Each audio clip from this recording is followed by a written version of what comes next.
Imagine a looking glass into the future, seeing how your actions today morph and change reality in the future, giving you the potential to optimize every decision you make. It seems like a good thing, but is it really? Why didn't our biology incorporate this already? Why do we rely so heavily on probabilities? And how would humanity change if we could no longer process probabilities? We take it for granted, but much of our planning process is dependent on probabilities, limiting risk and maximizing reward. Imagine if the probability of getting hit by a car was 90% every time you left your house. Would you do it? Given our current mental framework, is it compatible with seeing into infinite futures? It might be a dichotomy. Have the ability to use probabilities and be human with all its imperfections, or alter events in time and not have the defining traits of human existence. Maybe human existence and sentience is contingent on being bound by being in one instance of time. Given all our flaws, maybe they would only be amplified. The paradox of choice was a concept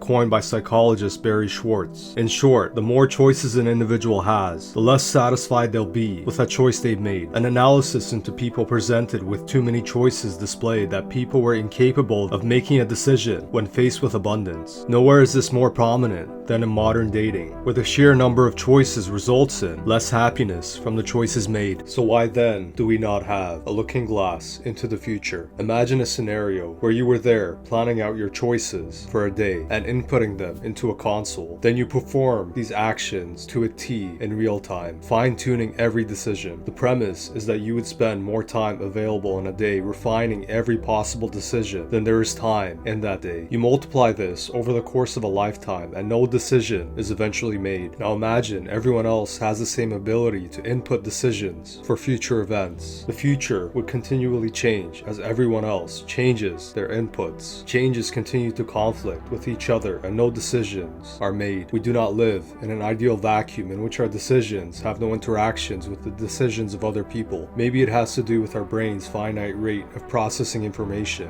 We are ultimately bound by the laws that govern being finite. But imagine if we had infinite processing power. Maybe a solution could be found to the problem of multiple people inputting choices for a given day. But this would require us to lose important aspects involved with being finite. Our finite thinking capacity and perceptions of time. Once you breach the finite constraints linked to our current perceptions and mental form, they become obsolete constructs. We might all just converge on some logical conclusion as well, in the sense that some outcome might be the only desirable outcome, and all forms of variance and markers of success would become obsolete. Why bother chasing financial success when everyone else has it? What would then be the defining characteristic of success? I can't think of one thing, as all finite things can in theory be attained by everyone given this sort of power. So then what if we could go back in time to alter past decisions? I know I've made some costly decisions in the past, decisions that made me wonder how my life would have changed if I hadn't. Maybe we all have. At least we could preserve our finite mental form. After all, you don't have to compute infinite futures. In general relativity, time is dependent more on its geometric structure than being something constant and simultaneous. Closed timeline curves are an interesting result of general relativity, in which an individual can start at a location and traverse through space-time, only to see themselves at some past point. This presents paradoxes, like the grandfather paradox. Imagine you travel into the past to get rid of your own grandfather. You would cease to exist, so you wouldn't exist to carry out this action. So you cannot eliminate your own existence using time travel into the past. In a sense, paradoxes arise when finite beings try to bend time. Hypocrisies and paradoxes are something we human beings are naturally triggered by, but maybe it has to do with our finite and linear modes of perception. Maybe this is why movies about time travel are so popular. Whether or not you believe in paradoxes, the grandfather paradox highlights one important concept. We cannot understand the consequences of altering some event in the past. We don't have the understanding or the mental capacity to arrange a series of events in succession past the point of the alteration. We cannot take into account the consequences of the choices of other human beings after the alteration has taken place. The point is, we are essentially working with probabilities for future events. We assume the probability of the future will be good after we alter the past event, but this is just a probability at the end of the day. Also, the past alteration would alter the current you, which would be different from the one going into the past to alter the past, so no alteration takes place. Now imagine an orientation simulation of space-time where we would end up at the same point in space-time after a certain amount of years. We could interact with our previous self and inform them of the mistakes they are about to make. Would this not lead to another paradox where a series of infinite loops of space-time alterations are made, a series of yous changing infinitely many times every second as you inform the previous self of your own future, an infinite loop of change at the point of contact? How many times would that conversation repeat itself? It would be interesting to witness yourself changing a multitude of times at the exact same spot. Combine this with everyone else being in the same universe and voila, an infinite change, yet no finite progress. Finite existence is beautiful, but it's contingent on a multitude of conditions that need to remain constant with little room for variation, a perfect state of equilibrium in a sense. We are fragile, biologically and fundamentally. So then, if we can agree that finite beings are not compatible with altering the future and the past, maybe we should focus on probabilities. The Bayesian approach to neuroscience asserts that the brain performs probabilistic reasoning. Experiments conducted have revealed that probabilistic reasoning is the basis for a majority of our human interactions with the environment around us. In the past, neurons were seen as incapable of processing probabilities in a network,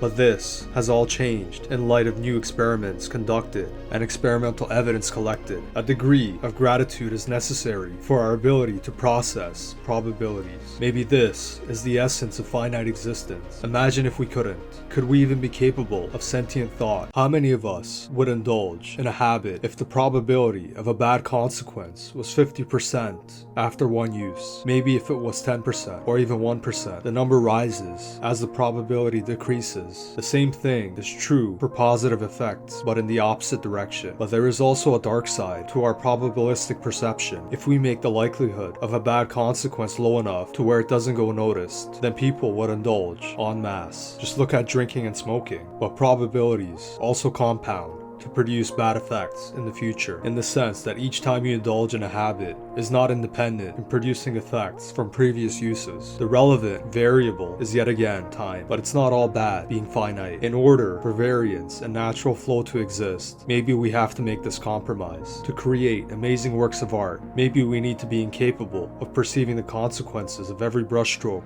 before we apply the paint. Otherwise, would the paint ever be applied? We go about our daily routines, jobs, and personal commitments with the assumption that the probabilities are in our favor. We try to minimize negative consequences. This is both true in our personal lives and government as a whole. The principle of manipulating probabilities in our favor, for we cannot conceive or exist with the ability to work with definite outcomes. I often find myself enjoying movies depicting time travel or a looking glass into the future. It's a fun fantasy to manipulate events. But that's the point. Such creative things are dependent on these technologies never coming to be. Maybe any sort of variance as a whole. Finite will, decision making, and perception might be contingent on probabilities rather than working with definite outcomes. We cannot conceive what life as a being capable of the infinite is like, but at least we can bask in the beauty of all the complicated mechanisms necessary to support finite life.